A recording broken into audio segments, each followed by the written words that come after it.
Coba. Kalau gaji gede mana? Asli Van, kalau gaji. I need numbers, man. Kalau gue I need fucking number to tell designer is a legit career. Gajinya segini. Gue bisa bangga ngomong gitu kok ke orang lain. Entry level deh. ngompor aja. Entry level. UX 8. Shit. Really?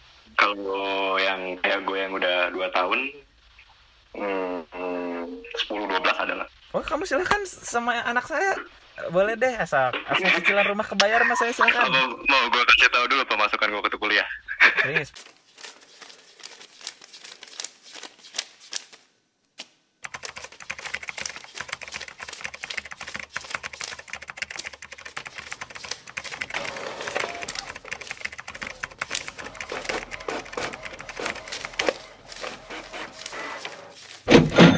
It's all fun. Tune in every Monday. Ya. Pelajaran gue. Ya. Take kedua kali ini setelah take pertama gagal. Take kedua enggak, sorry. That's fucked up. Ya. All Fun Talks kali ini kita bisa mengundang seorang quote-quote UX designer, if you guys know. Dan for the record, orang yang gue lihat ini, yang gue kenal ini, salah satu orang yang pertama teman sebaya gue yang udah punya gaji saat dia kuliah. And so far, oh ini orang udah mulai karir gitu. Ini orang udah mulai karir, what he want to do, and believe in what he's doing as a designer. Selamat datang, Firzan. Tepuk tangannya seorang memang di sini. So Firzan, what are you doing in this corona? Kesibukannya apa nih? Kesibukannya pasti sekarang lagi masih ada kontrak sama software house sebagai nice. produk designer ya.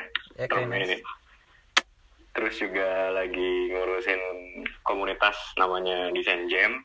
That's a nice man. Ngumpulin desainer-desainer muda tuh supaya nyari juga. Terus juga lagi ini sih biasa kuliah beresin sama portofolio yang penting.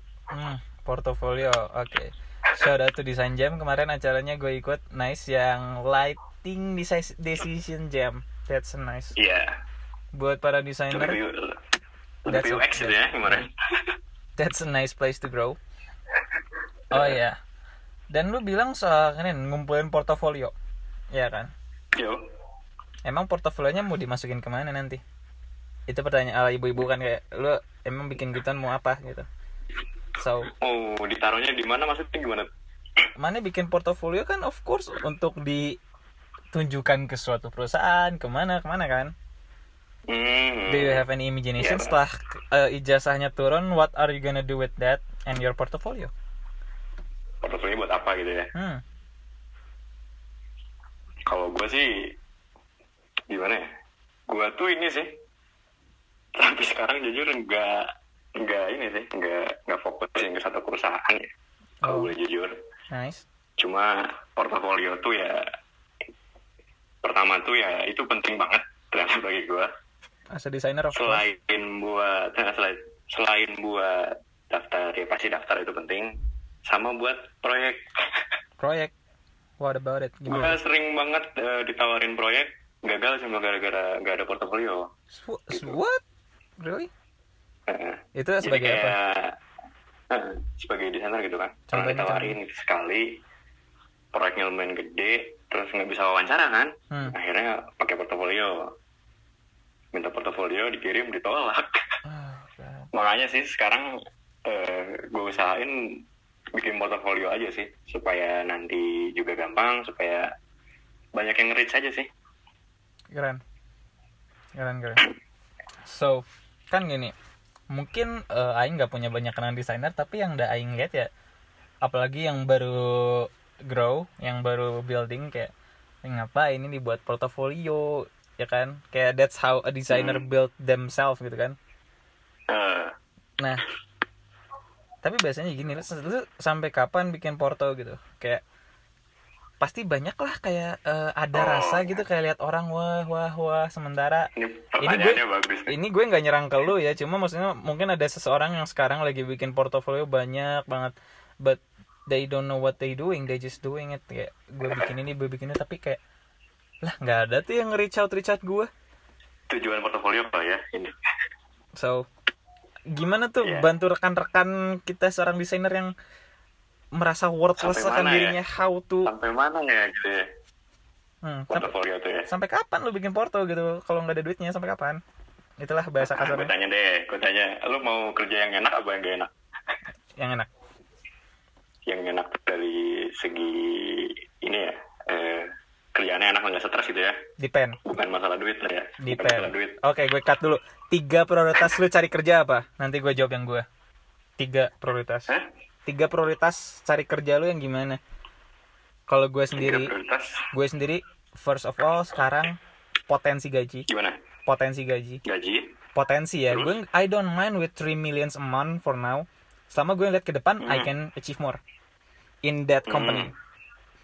Terus? 2, people around it. Kayak gue bukan judgmental ya, cuma kita tahu perusahaan-perusahaan yang ini orang-orangnya malas dan picik. Oh, ini orang-orangnya strive dan berpengetahuan. Kayak gue pengen menyerap ilmu sebanyak-banyaknya dulu di umur sekarang. Nanti kalau udah umur 35 gue nyari yang malas-malasan. Yang licik-licik gue cari umur segitu. And then number 3, kultur kerjanya. Gue pengennya yang lebih modern, yang apa ya? Fast pace tapi tetap adaptif sama human gitu, karena gue sebagai HR gitu. I want that. The culture, potensi gaji, and the people. Kalau mana? Oke. Sama sih, cuma beda urutan. Gimana? Oh, persis sama. Kalau gue yang pertama tuh yang pasti people. Itu tuh soalnya gue kerja tuh bukan buat orang, buat diri gue sendiri. Wow, nice. Mindsetnya gitu. Jangan sampai kalian kerja untuk satu perusahaan, misalnya gue incer Unilever gitu, atau gue incer Pertamina gitu. Kerja itu buat diri lu sendiri gitu, buat ngembangin diri lu sendiri. Makanya yang dikejar satu tuh plus one people, karena yang pasti gue nyari tempat yang bisa bikin gue berkembang. That's the point, man. Sama kasih mindset sih, jangan pernah lu ngincar kerjaan kata perusahaannya. Jangan pernah lu kerja buat perusahaan, kerja buat diri lu sendiri. Ketika perusahaan itu nggak bisa ngegaji lu, atau perusahaan itu buat lu kecewa, atau lu tergantung sama perusahaannya, lu pindah pun susah gitu, lu nyari tempat itu susah. Itu pelajaran sih, gue pernah ngalamin kayak gitu. Oke. Yang kedua tuh kultur. Kultur kerja itu penting banget, karena itu yang buat lu nyaman. Lu nggak mau kan kultur kerja, sorry ya, gue nggak pernah kerja dari jam 7 sampai jam 4. I did that in an internship. Ya, yang humanis, atau mungkin yang kalau bahasa start agile, gue suka yang agile gitu, yang fast pace. Gue nggak suka yang birokrasinya banyak, itu produktivitas. PNS yang terakhir ya? malah gaji gue. PNS coret ya? Yang terakhir gaji sih. Potensi gaji or the gaji as if right now? Potensi gaji pasti. Kalau potensi gaji harus loyal dong. Enggak sih. Ya nggak sih? Potensi gaji tuh ya hampir semua perusahaan kan, kalau nggak semakin jago ya semakin loyal, itu orang akan dapat gaji yang besar.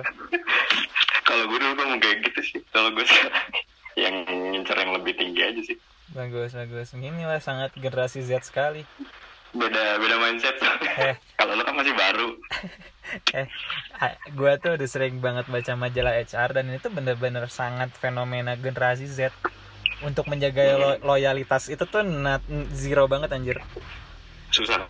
Makanya ada manajemen talent yang nge-imply kompleks, jadi kayak lu dari masuk dikelola and everything supaya loyal, karena ini brengsek kayak kamu ini ngerepotin perusahaan. Bikin apa sih turnovernya tinggi. Inilah. Turnovernya tinggi sekarang. Iya, karena kitanya gini manja apa ya? Sekarang manja tapi emang jago gitu, gimana dong? Itulah kita. Kalau nyari kerjaan paling cuma buat ini apa? Kadang buat batu loncatan. Tolongnya HR semoga dengerin ini. Kamu kenapa kerja di sini? Ya buat batu loncatan. Nice man, nice. Oke, kembali ke tadi desainer. Kita udah bilang karir, kayak lu mau gimana. As a designer emang karir seperti itu ada gitu, kayak kalau mertua lu nanya kayak kerja apa, desainer, apalagi kalau mertua lu udah tua kumisnya tebal gitu, kayak gimana tuh, kayak nggak jadi apa gitu kerjanya. Coba a brief explanation kayak why designer is a legit career gitu. Legit ya? Why? Ya ini legit career, duitnya ada, potensinya ada. Explain. Designer apa? Kalau gue dari UX. Boleh nggak dari UX? Terserah. What? Oke. Jadi desainer tuh legit banget. Kenapa tuh? Yang pertama, semua perusahaan butuh desainer. Masa sih? Semua orang udah peduli desain ya. Itu mertua ya jadinya ya. Ya, Pak. Jadi semua orang tuh udah peduli desain. Terus setiap mau ada virus kayak gini, saya masih bisa kerja di rumah. Masih banyak yang nawarin. Bener. Tapi gajinya gimana tuh? Gajinya manajer Pak sekarang Pak. Manajer kan? Kamu kuliah manajemen, kenapa nggak jadi manajer? Aduh, ya gimana ya? Namanya juga passion Pak itu. Passion kamu indie sekali, kamu ngeband aja semua. Kalau gaji gede mana asli Pan? Kalau gaji? I need numbers man. Kalau I need fucking number to tell designer is a legit career. Gajinya segini, gue bisa bangga ngomong gitu ke orang lain. Entry level deh. Ngobrol aja. Entry level. UX 8. Shit. Really? Kalau yang kayak gue yang udah 2 tahun 10-12 adalah. Oh, kamu silakan sama anak saya. Boleh deh, asal cicilan rumah kebayar mas saya silakan. Mau gue kasih tahu dulu pemasukan gue ke kuliah. Please. Pengen tahu gak? Please. Ini parah banget. Cepet, gue mau ambil clickbait nih, cepetan. Berapa? Kalau gue waktu part time 4,5 sampai 6 ada. Part time. Iya. Wow. Plus proyek, kalau pernah gue 1 kali proyek dapat bonus itu sampai 10 atau 12 gitu sebulan. Ini akan saya potong buat highlight Instagram saya. That's the kind of content I need, you know. 12 million, wow man. Wow. Itu masuknya kecil ya. Wow. Ini ada yang lebih expert. Kawinin aja dua-duanya nih anak saya kalau. Ada yang lebih expert itu temen gue freelance tuh bisa kebeli mobil anjir. Really? 50 kali ada. Really? 50 juta. Really? How is a design? Kayak gini nih. Banyak orang yang bisa desain, but they don't do it professionally. Maybe because they don't know. So, can you explain a big step aja? Kalau detail step ya lu buka kelas aja kan, sekalian kan. So, beberapa poin aja kayak how to be professional and desain tuh dijadiin profesi, kayak passionnya tuh make money out of it. Itu gimana? Step by step. Yang pertama, ini penting sih dan pelajaran juga buat gue. Please. Lo harus punya brand image. Agree. Asli. Agree. Itu lo harus sering, mana artis sih ngomongnya apa ya? Sering show and tell lah. Sering apa, sorry? Kalau punya show and tell gitu. Alright. Karya-karya lu tuh harus bisa nge-polish karya lu, terus disajiin mungkin ke user lain atau mungkin ke orang-orang teman-teman lu gitu. Portofolio yang bagus lah gitu ibaratnya. Ketika orang-orang itu udah tahu lu punya image atau lu punya passion dalam tanda kutip di sana, itu gampang Van. Asli. To be honest, brand image lu udah nempel dari awal. Desain itu bikin poster itu tuh cukup menurut gue. Ya, you are a fucking designer from that little tiny gitu, part. Kalau misalnya lu mau jadi desainer nggak punya brand image itu susah.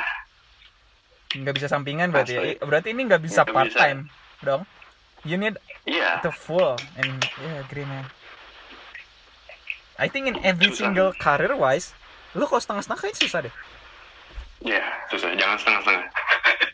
That's what I did for past 4 years. That's what I did. So right now, portofolio saya suara ini gitu. Nanti mungkin diundang itu TED Talks. Next step, you got the brand image, and then what's next? How to make people pay me after I design something? Gimana cara kita biar dibayar setelah punya brand image? And what's next? Lo harus punya ini sih, pengalaman profesional satu atau kedua lah ya. Ini agak sulit sih. Bisa dari internship. Mungkin lo punya internship itu kepake banget di situ. Nanti mungkin lo nggak dibayar juga nggak apa-apa, lo ambil aja lah. Yang penting lo penanggasin profesional. Yang kedua juga ini agak kafir sih, jangan ditiru. Please. Kerjain yang gratis. Tak perlu minta apa, atau mungkin ada saudara film, kerjain aja. Untuk pertama-tama ya? Untuk pertama-tama. Gue sering kayak gitu kok. Krik-krik juga itu ya, contohnya? Itu bukan urusan gue ya, itu urusan Tito sama lu ya. Gue gak tahu tiba-tiba jadi. Pihak. Tapi yang penting tuh ada ini aja, ada ya. Tadi itu portofolio sama brand image lu lah. Tapi stiker krikik gayanya nggak pernah lu pamerin. Itu, oh ya portofolio ya. Itu portofolio mas, gimana sih? Mas. Gak akan dimasukin lah. Oke, the last step. Last step brand image, experience, one more. Baru lu cari-cari project freelance itu banyak kok. Asli di Fiverr atau mungkin kadang di LinkedIn juga banyak kok. Oh ya? Ketika lu udah punya brand image, ketika lu udah punya pengalaman, itu gampang. Asli gampang. Gak bohong gue. Setuju men. Tapi gue mau sedikit cerita nih kayak kayak mungkin ya beberapa orang denger, wah Firuzan udah gini, Firuzan ini ada mental, minder kayak, sih gue mah belum jadi apa-apa gitu, nggak bisa apa-apa, ya kan? But thankfully I have a mindset, kalau ada orang di atas gue yang harusnya gue kejar, nggak apa-apa, karena di bawah gue pun masih banyak yang kagum ke gue. In a way, bukan sombong arogan gimana ya, akan ada seorang di atas lu dan di bawah lu, dan di atas. Tapi lu harus tahu tingkatannya aja sih. Yes. Orangnya itu kayak gimana sih. Yes, agree man. So, gue mau curhat nih. Ya, gimana? Lo bilang brand image like from the beginning, and what I feel, gue nggak tahu brand image gue seperti apa ya. What I feel, gue tuh brand image-nya mencolok karena I did every little things gitu. I'm not good at black, I'm not good at white, but I'm the master of gray. Dan itu ya, banyak yang bilang klasik, cuma kelebihan gue, I can do a little bit of everything. Bener. But gue yang belum narik itu tuh kelebihan gue, cuma gue nggak tahu tarik ini kemana gitu. Karena nih gue dulu pemain flag football, you know football kan? Ada yang badannya gede, dia jadi lineman ya kan, yang tubruk-tubrukan. Ada yang larinya kencang jadi apa, yang tangannya kuat jadi pelempar. Pelatih gue bilang, Van, kalau lu bisa lari, badan gede, bisa lempar, lu bingung gak akan kepake di football. Soalnya di football tuh butuh orang yang spesial di satu expertise. Dan gue rasa itu sangat jelek sekali di dunia karir sekarang, men. Itu pas banget sih. Yes. Gak ada job desk yang ya sedikit bisa desain, sedikit jago public speaking, sedikit bisa marketing, gak ada. Mereka masalah portfolio juga kan. Yes, mereka asli. Nanti gue bahas lihat. Yes, please. But mereka nanyanya kayak a very expertise in one position. Lalu sekarang gue di posisi yang bingung. Lu tanya hard skill gue apa, I don't have it.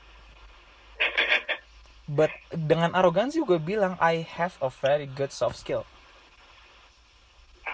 I believe in that, and maybe kelihatan lah gitu. Kayak management things and everything. Tapi kan people don't need soft skill, I think. Yang soft skill tuh dibangunnya sendiri. Penunjang gitu. penunjang. Sementara gue punya soft skill yang gue rasa pretty good, but I don't have hard skill. So what should I do now? Kayak tahu nggak sih yang gue lakukan ya? Yo, my soft skill is speaking. I'm gonna make a podcast, and hopefully tiba-tiba ada yang butuh someone speaking, someone writing, communicating. Sementara gue belum tahu apa role yang membutuhkan itu. So any saran buat gue yang I'm still kinda lost about my career? Wah, ini bagus banget nih. Gue dari kemarin pengen ngomongin itu sih. Please. Pertama, general itu sucks. Yes. I'm the master of general, man. Shit. Jadi gue pernah nonton di YouTube gitu, yang The Future itu yang pernah gue ceritakan. Yang mana, sorry? Yang The Future, yang episode yang portofolio, bener portofolio. No, I haven't watched it. Gimana tuh? Dia ngejelasin bahwa dia ditanya kan, lu bisanya apa? Katanya, gue bisa ini, bisa ini. Terus ditanya balik, perusahaan tuh kira-kira butuh 1 orang desainer misalnya. Kandidat 1 ini Van, kandidat 1 bisa desainernya, bisa doang, sebatas bisa. Terus pengalaman 3 tahun ya, bisa desainer bisa, bikin podcast bisa, manajemen bisa, misalnya. Yang satu lagi pengalaman cuma 1 tahun, tapi fokus desainer. Perusahaan pilih mana? A fucking designer. Ya, pasti pilih yang desainer kan, karena gue nggak mau gue taruh pekerjaan gue ke orang setengah-setengah. Dan akhirnya ya itu tadi sih, lo harus fokus sih. Sama balik lagi ke portofolio sih. Portofolio tuh nggak boleh banyak. Oh wow. Portofolio tuh gimana caranya lo ngasih lihat passion lo aja sih itu. Lo passionnya itu di mana gitu. Gue misalnya gue nggak mau kerja di bidang manajemen, gue ngapain bikin portofolio manajemen? Gue bikin aja yang desain. Yo, the thing is I'm be okay working in anywhere in any role, man. That's fucked up. Kayak portofolio tuh yang ini, gue terusin. Portofolio tuh bikin sedikit, tapi yang ngeliatin bahwa lo tuh emang di bidang itu gitu. That's the kunci. Bidang lo ya kan, ya. So the passion. That's the keyword. Yes. Fuck, kok gue jadi ngelamun ya. General kayak lo itu harus nyari lagi sih sebenarnya sih. Jangan berhenti tapi. Yeah, but tau gak sih kayak one thing I get from this coronavirus is focus and consistency. The podcast is up and running once a week. Setidaknya gak miss gitu. That's what I achieve, entah sampai episode berapa. My writing, my everything. So, karena sebenarnya ini malah gue cerita, but fuck that, my podcast anyway. Mana tahu aing ngelakuin banyak hal. I do a lot of stuff. But ya itu kayak orang tuh Alvan tuh apa, kayak Firsan designer. Be honest, man, be honest. Give me one word of Alvan. Kayak Firsan designer. What about me? Alvan apa ya? Bingung juga kan. Right? I can do it anything. I can design a bit, I speak a bit. Academic, I'm pretty good at it. Tapi nggak sespesial Rahma, tau nggak sih? Ada sih. Ada sih lo. Apa? Kalau buat konten. Thanks dude. I did that. I hope I can do it. Ya lakuin ini continuously, kayak mungkin gue bisa jadi suatu brand manager or anything, maybe that role gonna suit me. Iya, itu bisa. Ya, tapi Aing nggak ngeliat role brand manager yang entry level.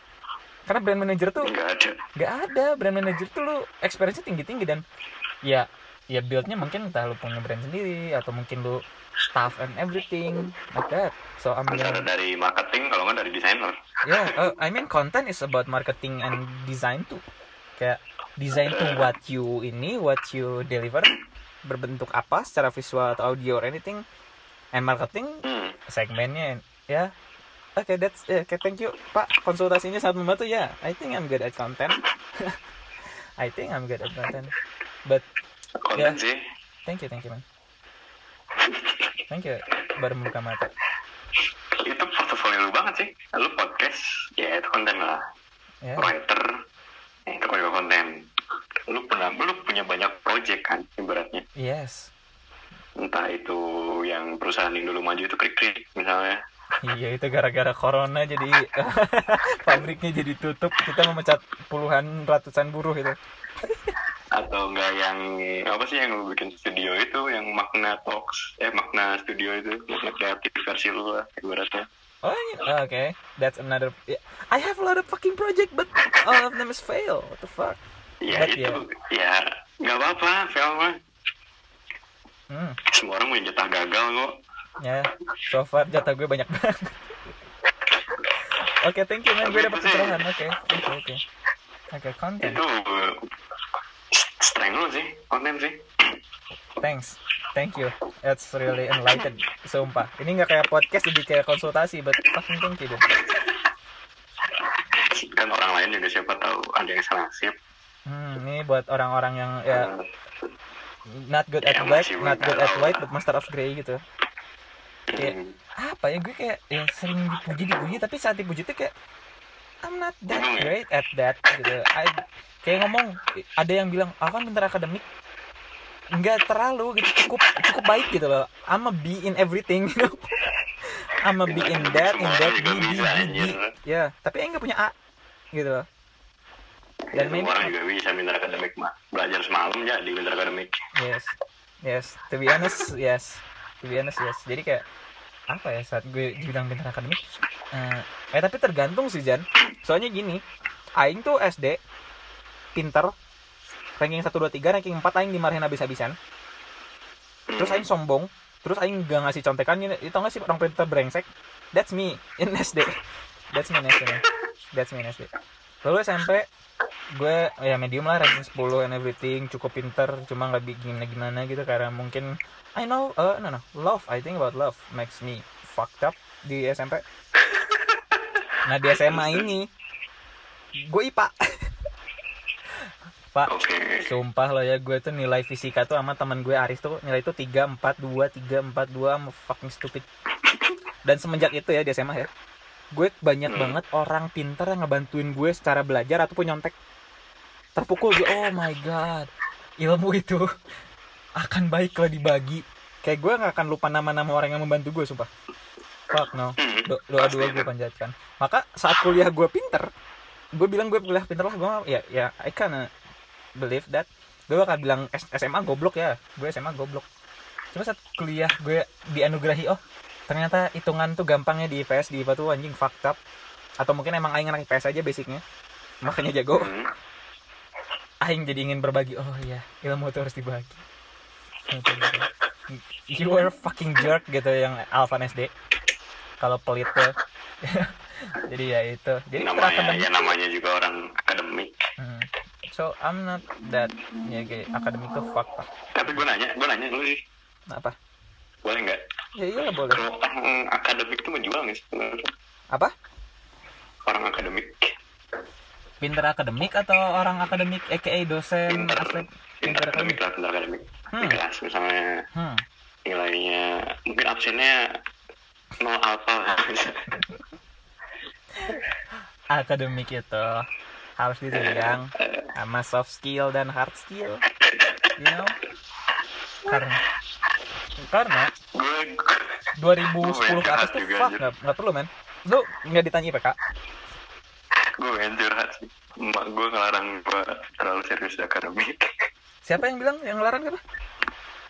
Emak gue, jangan terlalu serius akademik. Kudos man. Yang penting lulus, cari kerja sana, designer atau sesuai kesukaannya. Yes, she know, dia berarti mama lu udah ngeliat future better, you know. She's a better future, mungkin pengalaman juga ya, I don't know. Tapi ya, karena seandainya gue punya anak ya, bahkan ini gue bilang ke adik gue nih, ini literally gue bilang ke adik gue, dia SMA kelas 2, lu punya setahun, kalau mau negeri belajar habis-habisan. Kalau merasa nggak sedikit ragu, nggak usah belajar UN, nggak usah sekolah belajar, udah masuk aja pulang, cari sesuatu yang produktif, cari passion, cari apa, swasta bayarin udah, lu dapat ijazah, that's it man, that's it. Kalau lu punya ngejar negeri ya setidaknya lu punya disiplin dulu lah, sekecil-kecilnya. Saat lu ngejar akademik lu punya self disiplin. Iya enggak sih? Biar sekecil-kecilnya, dan itu butuh menurut gue. Itu base of anything. Karena gue gak punya self disiplin, to be honest. Gue merasa kalau punya self discipline akan lebih oke. Begitupun lu maneh berarti kan, if you have self discipline. So ngejar akademik menurut gue nggak masalah, asal harus diimbangi dengan soft skill dan hard skill. Jadi untuk orang-orang pintar akademik di sana, kalau ada yang nyontek bagilah. Itu orang yang lu nyontek nanti lebih sukses ke lu minta tolong ke dia. Serius. Malu juga. Serius. But gini. Di mata Firzan apa sih akademik? Like, kenapa itu nggak penting? Gue setuju, but I need your takes on that. Gimana Pan? Kenapa akademik tidak penting? Gak tahu sih, gue sendiri nggak ada jawaban yang diplomatis gitu ya. Nggak perlu. It's a fucking true. Ini orang tua gue aja sih. Ibu gue itu kayak kakak gue itu ngomong bahwa akademik itu ya sebatas nyari title lah, ibaratnya nyari title ya selalu ngomong. Itu supaya status sosial aja, supaya orang-orang memandang lu itu educated, orang terpandang educated. Ujung-ujungnya balik lagi ke diri sendiri gitu. Lu mau fokusnya di mana gitu kan, lu bisa hidup dari mana gitu kan. Akademik nggak ngebantu sama sekali gitu, cuma sebatas itu doang. Setuju. Karena quote-quote orang educated itu banyak yang ya jatuh juga in real life karena ya he don't know what he's gonna do. Contoh nyatanya gue. Itu sih. Tapi akademik penting.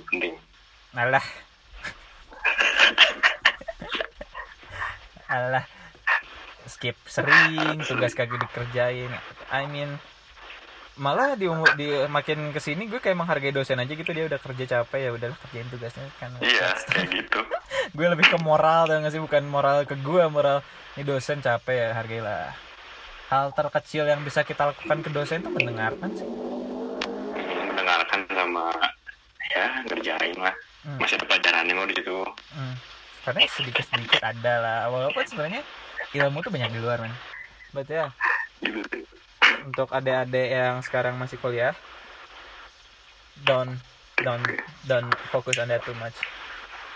Ya asli kuliah tuh gini.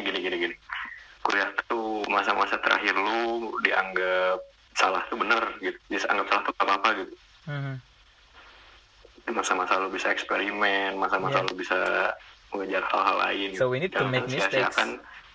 Jangan sia-siakan di bangku perkuliahan dalam tanda kutip perkuliahan aja gitu. Masih banyak hal yang bisa dikejar di situ. Agree, man. Quotes dari seorang anak kuliah yang dapat belasan juta. That's a quote. Clickbait nih, jadi kontennya tidak baik.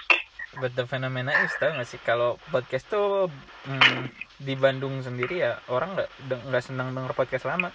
Tapi gue sendiri gue nggak menjakartakan diri gue, cuma gue ada entahlah, gue ngerasa I'm so Jakartans. I like podcast, I like gitulah. That's why gue pengen kabur cepatnya ke Jakarta. Gitu sih. Nah, ini aja sih Pan, nambahin Pan, misi kontroversial bang. Orang-orang nggak mau kuliah lagi. Nggak apa-apa. That's the point. Nanti kan gue bisa minta maaf. Di publik. Kuliah tuh penting, relasi dan lain-lain, tapi perkuliahannya itu tidak terlalu signifikan lah. Agree. Especially banyak dosen yang gue nggak mau throw shade ke siapapun, tapi banyak dosen yang ya asal kerjanya. Ada lah ya. Yang masuk kayak 1 semester 2 kali doang gitu. Kayak ya kali. Cuma ngebacain PPT yang we know exactly what it is and you say that like fucking 30 times over and over. Ada kan dosen yang dia membaca 1 slide per poin 30 menit. Ini gue throw shade banget sih. Yang sampai 6:30 gitu kan. I mean what the fuck is that? And the matter is about marketing. What the fuck, marketing itu common sense. Lu jelasin gua marketing adalah PEMASARAN like over and over. Kalau ngomong personal boleh nggak sih di sini? Ya of course. Tapi tetap sih ya, dosen yang paling gue suka itu Pak Joko. Gue tuh dari tadi tuh mau ke arah situ. Gue mau bilang nggak the only ya. Satu dari sekian itu Pak Joko tuh that's the best man. Gimana experience sama Pak Joko gimana? Asli.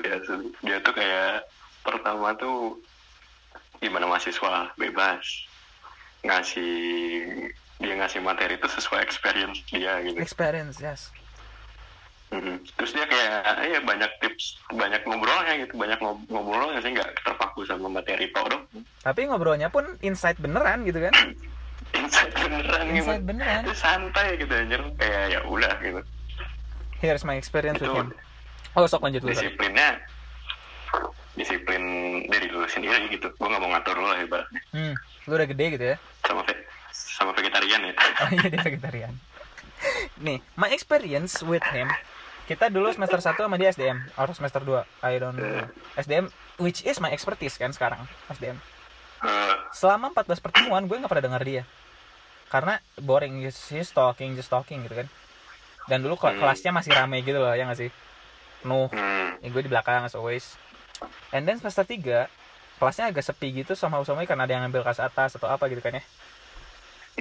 Dan saat itu gue duduk di depan, dan saat gue dengerin, my god, this guy speaking facts man, like dia tuh gak jelasin materi, dia jelasin experience kalau di perusahaan tuh gini, dan dia duduk di meja, ada tato kayak Jason Statham, dan ya gue inget banget pas salah jadwal gitu, miskomunikasi dari KM-nya, and then gue telat sejam setengah.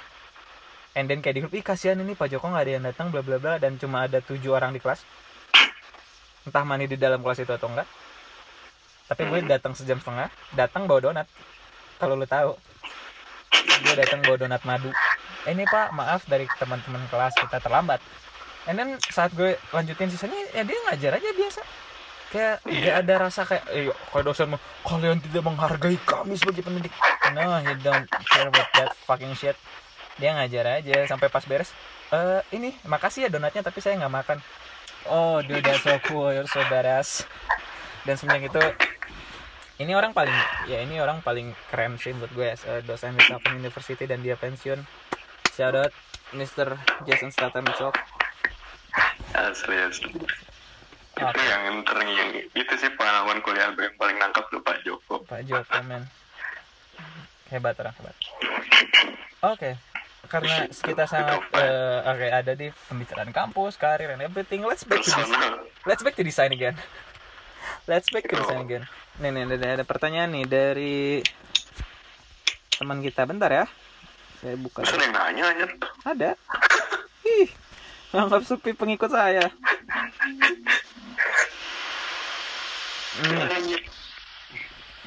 Kita ada di era pandemi kan. Dan sambil terap, kita di era pandemik ini, dan banyak hal yang berubah tentunya. Work from home, and everything digitalized lah kasarnya. People order food from DM, kayak banyak yang masak, hari Senin masak, hari Rabu bikin brand dia. Tiba-tiba ada GoFood aja. Kayak fenomena ini. So as a designer itself, setelah post pandemic ini apa cocok logi dan chance yang ada gitu dari pasca corona, semua kebiasaan, and as a skill set as a designer itu gimana? Gimana Van? Skill set seorang desainer tuh saat post pandemic ada peluang apa saja? Apakah makin besar, apakah makin kecil, apakah tidak berpengaruh? Pengaruh corona terhadap desainer, skripsi wise lah. Pengaruh corona terhadap desainer ya? Yep. Desainer semua ya? Yes. Pengaruhnya kecil banget sih. People still. Kalau gue aja deh. Pengaruhnya kecil karena pertama mungkin ini ya, perusahaan-perusahaan yang enggak masukin perusahaan-perusahaan yang bangkrut gara-gara corona ya. Tapi pertama, desainer tuh pas corona ini paling aman sih. Yes. Asli. Terlindungi. Karena yang pertama tuh udah siap, udah bisa remote, udah jobnya masih terus banyak, nggak bersifat operasional. Pengaruhnya nggak banyak sih kan kalau dari post pandemic. Desainer tetap ada, tetap banyak. Terus kayak malah kemungkinannya lebih besar sih kata gue. Nah ini yang gue cari, why, how? Jujur ya, gue malah seneng di karantina kayak gini. Why, how? Gue bisa daftar kerja di mana aja. Semua orang sekarang, baik itu di Eropa atau mungkin di Indonesia, remote. Yes. Itu opportunity banget buat desainer-desainer lain mungkin. Lu bisa, terus juga banyak event-event yang mungkin lu nggak bisa datang, itu lu bisa dapat ilmu banyak lebih banyak relasi lah kalau sekarang. Setuju. Sama itu sih yang remote itu sih juara itu. Kultur remote ya, mungkin saat orang waduh self quarantine, stay at home, like designer do that all the time. that's our life. That's our life. Cuma setuju ya kalau ngomong pas pandemik ya, gue pun merasa secara mungkin gue nggak mau, mungkin ada yang orang tuanya kesulitan sekarang, kayak banyak kondisi-kondisi yang merugikan, and I really prihatin juga denger itu, merasakan juga. Cuma kalau ditanya do you like this moment, I really love it, man. Gue suka momen ini in a way, bukan suka sakitnya, bukan suka penganggurannya, bukan suka PHK-nya, tapi suka kayak ini kebiasaan baru. Dan banyak opportunity banget. Parah banget, tinggal lu cari benang merahnya aja. Dan sebenarnya gue pun belum tahu ada opportunity apa, gue belum tahu mau ngambil apa. Cuma asli itu, kita nggak perlu analisis dalam-dalam kalau ini banyak opportunity. Asli. Lu bilang desainnya kayak apa, desainer jadi di ini jadi makin banyak. Ya tentu, karena ngelihat ya work from home bisa gitu loh as a designer. Sementara demand nih, kita kan ngomongnya orang-orang berarti makin banyak screen time dong.